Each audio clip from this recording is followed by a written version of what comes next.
Hi, this key is the key of E minor, and a minor key is different from a major key in the way that it's constructed. But much to most people's surprise, it is really constructed on the same principles as a major scale. Now, some of you might be saying, what the heck are you talking about? Well, essentially, a major scale is comprised of 2 whole steps and then a half step, and then 3 whole steps and then a half step again.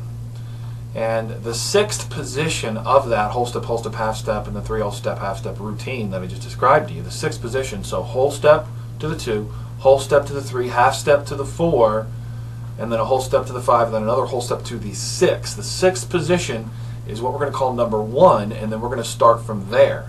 So then the pattern goes from 2 whole steps, a half step, and then 3 whole steps and a half step, to a whole step, and then a half step, then 2 whole steps, half step, and then 2 more whole steps after that.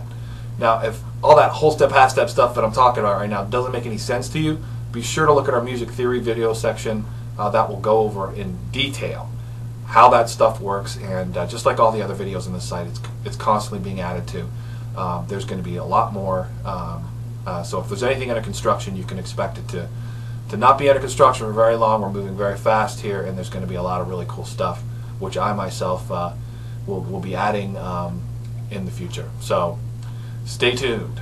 So let's go over E minor real quick and the chords in the key of E minor. And remember, in all these videos, we're dealing with the 1st, the 4th, and the 5th chord of each key.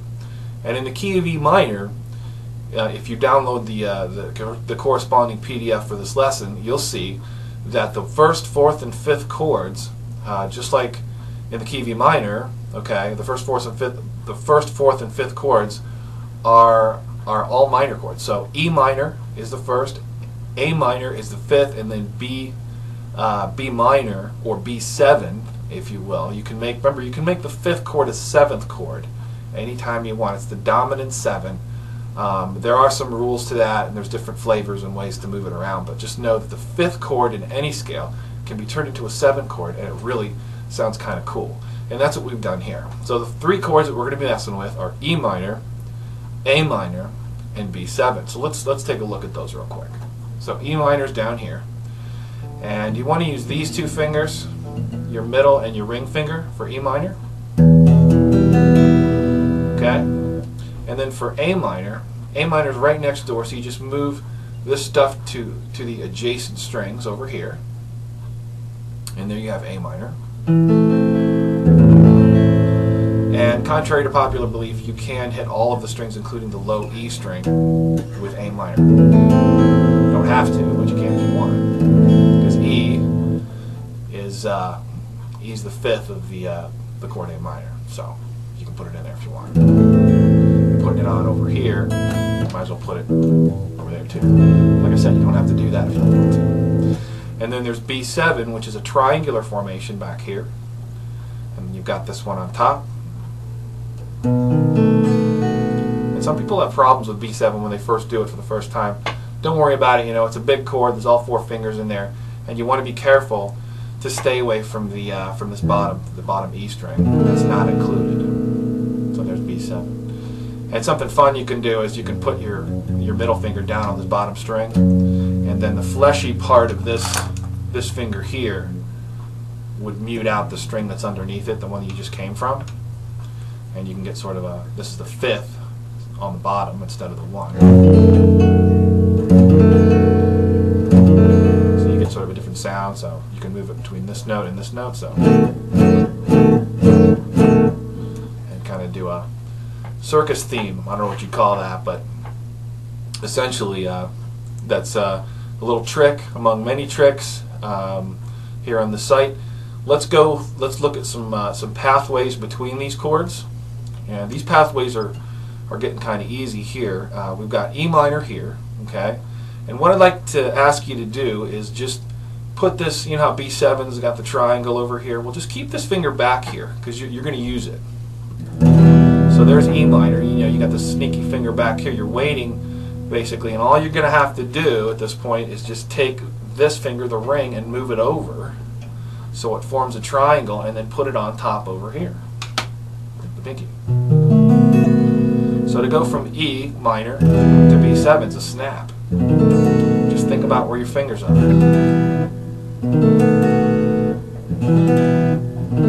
I'm just moving a couple fingers, that's it.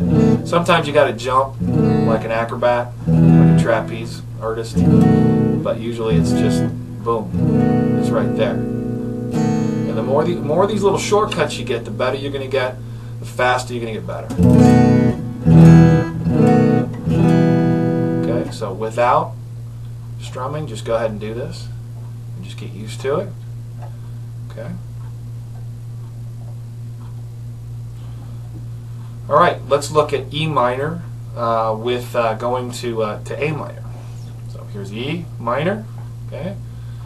And all we have to do, remember our index is going to lead the show, usually is the ham. It's got to have all the attention. We're going to put this over here on the first fret and the second string in, and then move these over. So we just took it from here, and we move these two over, do the adjacent, and then put this one down. And we can do it that way, but a better way is to lead with your index, boom, right? So E minor, index down on the second string and on the first fret, boom, move these over, and you're at A minor.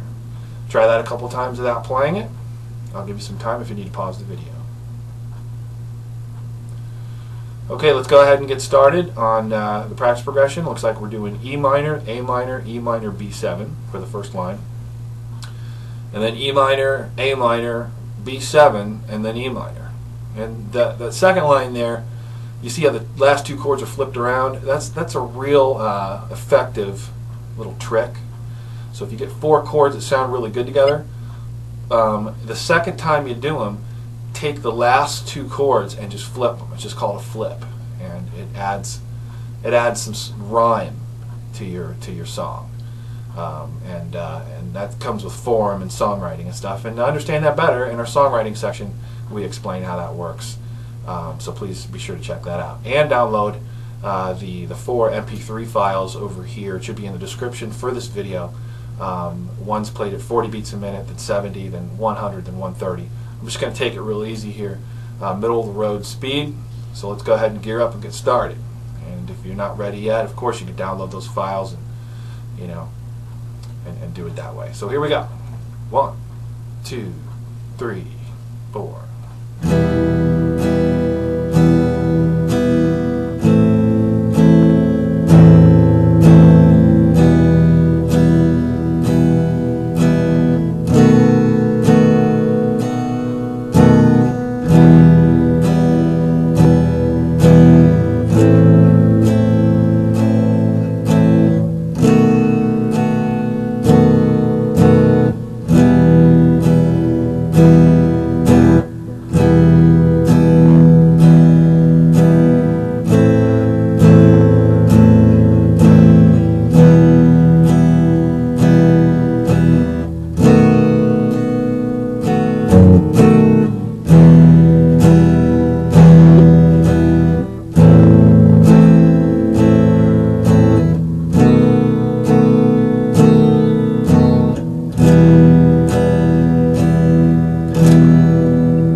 And if your chords didn't sound as good as mine did, that's okay.